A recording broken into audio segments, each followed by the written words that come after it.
Olá, queridos, tudo bem? Bem, para quem não me conhece, eu sou o professor João Paulo Prado, sou professor de Geografia e de Direito. Então, o tema de hoje eu acho que é um tema que tem a ver com as duas matérias, é um tema bem bacana para a gente trabalhar, que é justamente intervenção federal, que é o tema do direito constitucional, inclusive, que é o que eu ministro nas faculdades. O objetivo da aula de hoje é justamente trabalhar conceito de intervenção federal. Tem muita gente falando sobre aspectos positivos, aspectos negativos, elogiando, criticando o governo federal, mas eu acho que o mais importante é a gente dar um passo atrás para entender o que é intervenção federal. Primeira coisa que eu te chamo a atenção é que você não confunda intervenção federal com intervenção militar. Essa é uma confusão comum que está acontecendo. É uma intervenção federal o que está acontecendo, só que é uma intervenção federal especificamente na área da segurança. Então, como é na área da segurança, o governo federal ele indicou o Comando do Leste, ou seja, o Exército, para executar essa intervenção. Mas a intervenção, de fato, é federal. Tá bom. Ponto. E qual o conceito de intervenção federal que você tem que saber? Intervenção federal significa uma redução da autonomia do Estado. E essa redução da autonomia do Estado vem em função de uma intervenção da União, ou seja, do governo federal. Eu sei que o conceito parece um pouco confuso, então a gente vai criar alguns pilares para você entender melhor esse conceito. Você deve saber que o Brasil ele é uma república federativa, ou seja, além de uma república, o Brasil é uma federação. E basicamente o conceito de federação significa repartição de competências, repartição de autonomia para os entes federativos. Entes federativos que são União, Estado e município. Então, o entendimento de federação significa uma distribuição dessas autonomias, que ali atrás, no conceito, quando eu te mostrei, ela está sendo reduzida com essa intervenção. Bem, para você entender ainda melhor, vamos pegar um exemplo aqui. Na verdade, uma pergunta, para começar com os nossos exemplos. A pergunta é, quem manda mais? A União, que é o governo federal, o Estado ou o município? Eu sei que quando você pensa, por exemplo, num policial federal. Na sua cabeça a resposta deve ser, o policial federal manda mais do que o policial militar, por exemplo, que manda mais do que um guarda municipal. Policial militar na esfera estadual, guarda municipal na esfera municipal e o policial federal na esfera federal. Na verdade, não. Na verdade, não existe um ente que mande mais do que o outro. Não existe um ente mais poderoso do que o outro. A grande característica de uma federação é que na federação esses entes eles são equilibrados em relação a poder. Na verdade, o que a Constituição Federal faz é distribuir autonomia para cada ente. Cada ente tem o seu papel, tem a sua função. E aí dentro da função, cada ente deve aplicá-la. O melhor exemplo para você entender é, vamos supor que a rua que você mora, ela tem um nome aí, qualquer nome, seja lá. E aí, você conheceu um senador da República, senador, você sabe que é o Poder Legislativo Federal, o senador decidiu homenageá-lo, colocando o nome da sua rua como seu nome. Imagina, aqui na frente do QG, a rua João Paulo Prado. Se esse senador elabora uma lei dizendo que o nome dessa rua agora deve ser Rua João Paulo Prado, nós teremos um conflito legislativo. Teremos uma lei federal, já que foi o senador que elaborou, dizendo que essa rua aqui é João Paulo, e temos uma lei municipal dizendo que essa rua aqui chama-se Avenida Maracanã. Se há esse conflito, quem manda mais? A lei federal, que fala que é Rua João Paulo, ou a lei municipal, que fala que é Avenida Maracanã? A resposta é, não tem manda mais. Só que nesse caso especificamente, a Constituição diz que para definição de aspectos locais, como por exemplo o nome de rua, quem deve ordenar isso é o Poder Municipal. Então, nesse caso especificamente, prevalece a lei municipal e a rua vai continuar se chamando Avenida Maracanã. Ou seja, não é que o federal é mais poderoso do que o municipal, ou que o estadual é mais poderoso que o municipal, não é isso. Cada um desses entes tem a sua autonomia. A Constituição diz o que eles têm que fazer, tem a sua competência para agir. Se a Constituição fala o que eles têm que fazer, então, dentro dessa esfera, eles devem agir. Um passo atrás agora, porque você entendeu a lógica da federação. O que é essa tal de autonomia que eu estou te falando? Autonomia é um conjunto de liberdades para agir. Eu posso agir dentro de uma certa esfera. Vamos supor, por exemplo, que você vire ao seu pai, que é o ente soberano, que é aquele que estabelece as regras na sua casa. Seu pai e a sua mãe, conversa com um casal lá. E aí você vira pro seu pai e pra sua mãe e fala assim, pais, eu gostaria muito de sair hoje. E a resposta deles é, tá bom, você pode sair hoje, você tá estudando muito, tá estressado, tem que dar uma relaxada. Mas você tem que retornar à sua casa até no máximo meia-noite. O seu pai não falou pra onde você tem que ir, a sua mãe não disse como você deve se comportar, eles apenas estabeleceram um limite. E esse limite é o retorno até meia-noite. meia-noite. E é exatamente isso que a Constituição Federal faz. A Constituição Federal, ela dá uma grande liberdade aos estados e municípios para agirem. E essa liberdade chama-se autonomia. Mas essa liberdade, ela é limitada. Essa liberdade limitada, voltando para o seu exemplo, você agora sabe que você pode sair. Daí você vira para os pais e fala assim, eu vou sair para o boliche com as minhas amigas. Sua mãe vai te responder, você pode ir para onde você quiser, desde que você volte meia-noite. Você é livre para escolher para onde você vai. Você vira para sua mãe e fala assim, mãe, olha o absurdo, eu vou sair, sou menor e vou beber, vou me embriagar e vou andar pelado pela rua. Se a liberdade que ela te deu foi retornar até meia-noite, você pode fazer, você está na sua esfera de autonomia. Qual é o grande problema de uma federação? É quando você decide fazer o que você quiser, mas voltar meia-noite e 5. Porque se você quiser voltar meia-noite e 5, você extrapolou, você excedeu a sua autonomia, você desrespeitou o poder soberano. Caso você desrespeite o poder soberano pode agir contra você. Na sua casa, no seu exemplo, seus pais vão te colocar de castigo.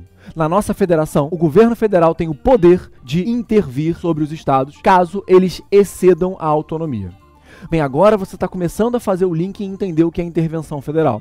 Se por algum motivo houver um desequilíbrio dessas competências, dessas autonomias, e esses entes não estiverem autônomos, porém equilibrados e harmônicos, como a nossa Constituição diz, é possível que o governo federal ele realize uma intervenção. Eu vou te dar um exemplo clássico de intervenção. Um dos estados, por exemplo, o Rio Grande do Sul, decide se emancipar, decide virar um país. A Constituição Federal não dá essa autonomia para os Estados-membros. Na verdade, nenhuma federação dá essa autonomia. Nenhum Estado pode se emancipar, sair da federação. Se não dá essa autonomia, caso algum Estado levante uma bandeira dizendo quero me transformar em um país, ser independente, adivinha o que o governo federal vai fazer contra esse Estado? O governo federal vai fazer uma intervenção. A intervenção significa acabar com a autonomia daquele Estado por um tempo, e se acaba com a autonomia, acaba com a liberdade de agir. Indo para o caso do Rio de Janeiro especificamente, você já inteligente, já conseguiu perceber o que aconteceu. Como o Estado do Rio de Janeiro, ele não conseguiu dar conta da sua função com a autonomia que tinha, e qual era a função? Cabe aos estados a segurança regional. Então, se cabe ao Estado do Rio de Janeiro promover a segurança e a estabilidade do Estado do Rio de Janeiro, e o Estado do Rio de Janeiro não consegue trazer essa ordem pública, e é assim que o artigo da Constituição menciona, o Estado do Rio de Janeiro, ele vai sofrer uma intervenção do governo federal, que vai acabar com a liberdade do Estado do Rio de Janeiro em agir, especificamente no caso da segurança, e o governo federal vai passar a literalmente tocar, a executar o plano de segurança do Estado do Rio de Janeiro. É essa a realidade que a gente vive hoje no Estado do Rio de Janeiro. Basicamente, o que o governo federal faz? Existe um secretário de segurança que é vinculado ao governador do estado. Esse secretário de segurança, ele dá as ordens em relação à segurança pública do Rio de Janeiro, e esse secretário de segurança, ele é destituído, ele sai do cargo. E quem passa a ocupar o lugar dele é um interventor indicado pelo governo federal. Nesse caso, uma pessoa que vem do Comando do Leste, o general Braga Neto. E esse líder, esse novo líder da segurança pública do Rio de Janeiro, ele não é mais vinculado ao governador. Ele não está mais submisso hierarquicamente ao governador. Na verdade, agora ele responde diretamente, adivinha para quem? Se foi o governo federal que acabou com a autonomia do Estado e agora o governo federal que vai executar a política pública de segurança, quem manda na segurança pública do Rio de Janeiro agora é o presidente da República. Ou seja, o Estado perdeu uma esfera de competência, o Estado perdeu uma esfera de liberdade. Foi isso que aconteceu e isso que é intervenção federal. Acho que você compreendeu. Aqui tem alguns pontos extremamente importantes, tá? Essa é a primeira intervenção federal efetiva que acontece na nossa história constitucional. Desde que a Constituição de 1988 foi promulgada, nunca houve uma intervenção federal. Ah, João, mas eu sei que durante as Olimpíadas as tropas do Exército vieram para o Rio de Janeiro, mas vieram como forma de ajuda. Naquela época, nas Olimpíadas, quem é que mandava, quem é que comandava a segurança pública do Rio de Janeiro? O governador. Ou seja, não é uma intervenção federal, é uma ajuda, é um pedido que o governo faz para receber a ajuda de segurança. Nesse caso especificamente, o nosso governador do Rio de Janeiro está literalmente com menos poder. Ele foi esvaziado especificamente na segurança pública. E por que ao longo da nossa história não houve outras intervenções federais? Porque a intervenção federal, ela acaba gerando uma limitação de governabilidade. governabilidade. Aqui tem um ponto importante que vai até criar um link com outra aulinha que eu vou dar para vocês. Qual é a limitação de governabilidade? Sempre que acontece uma intervenção federal, o governo federal ele fica proibido de lançar novas emendas constitucionais. Ou seja, como é um caso caótico e é um caso de supressão de autonomia federativa, a Constituição diz que durante esse período não pode mais haver emendas constitucionais. Ou seja, a Constituição não pode ser alterada nesse período. A emenda pode ser discutida, pode ser votada, mas ela não pode entrar em vigor. Por que eu estou te falando isso? Porque o governo sempre precisou fazer muitas emendas constitucionais para conseguir governar, já que a nossa Constituição ela é muito analítica. Então, como a intervenção federal ela limita esse poder do governo, naturalmente o governo sempre optou por não realizar intervenções. E eu vou te dar agora o pulo do gato para a nossa próxima aula. Olha que interessante isso que eu vou te falar. Se hoje nós temos de fato uma intervenção federal, isso quer dizer que o governo federal não consegue fazer emendas. E, por exemplo, uma reforma que é muito discutida, que é a reforma da Previdência, ela só pode acontecer por meio de emendas constitucionais. Então eu estou te dizendo que caso o plano do governo de que essa intervenção federal no Rio de Janeiro, ela continue até o dia 18 de dezembro, e esse é o plano inicial, de acordo com o decreto, nós não poderemos ter reforma da Previdência até o dia 18 de dezembro. Somente quando acabar a intervenção federal, a Previdência poderá ser reformada, já que para reformar a Previdência tem que alterar justamente o texto da nossa Constituição. Então existe essa proibição. A gente vai falar sobre o complexo reforma da Previdência, mas já sabendo que o governo federal não vai conseguir passar essa reforma da Previdência enquanto houver essa intervenção no Rio de Janeiro. Para a gente fechar aqui, vamos só falar de procedimento muito rapidamente. Como é que funciona? Como é que se opera uma intervenção federal?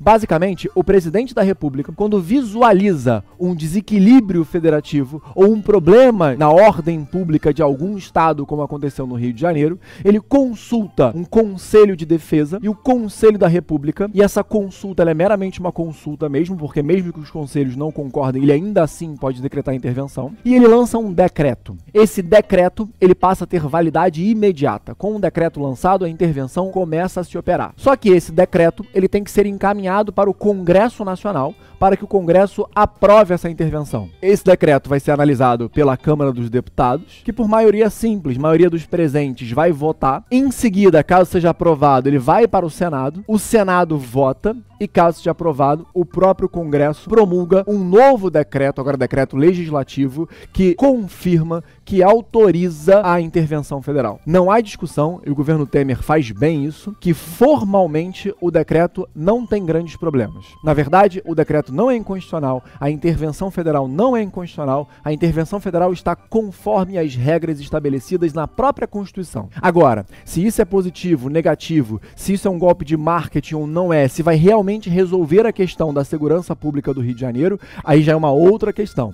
Mas formalmente não há problemas. Eu só queria levantar com vocês algumas bolas, alguns pontos importantes, para que você depois consiga ter argumentos para, agora que você entende o que é intervenção federal, conseguir discutir um pouco mais a intervenção federal. E quais são esses argumentos? Muito se diz que um dos grandes problemas dessa intervenção foi que o Temer ele não consultou de fato esse Conselho de Defesa. Então é como se o Exército tivesse sido pego de surpresa e tivesse preparado a intervenção federal após ela de fato acontecer. Então não é uma coisa que foi tão planejada assim. Essa é uma das grandes críticas a essa intervenção federal.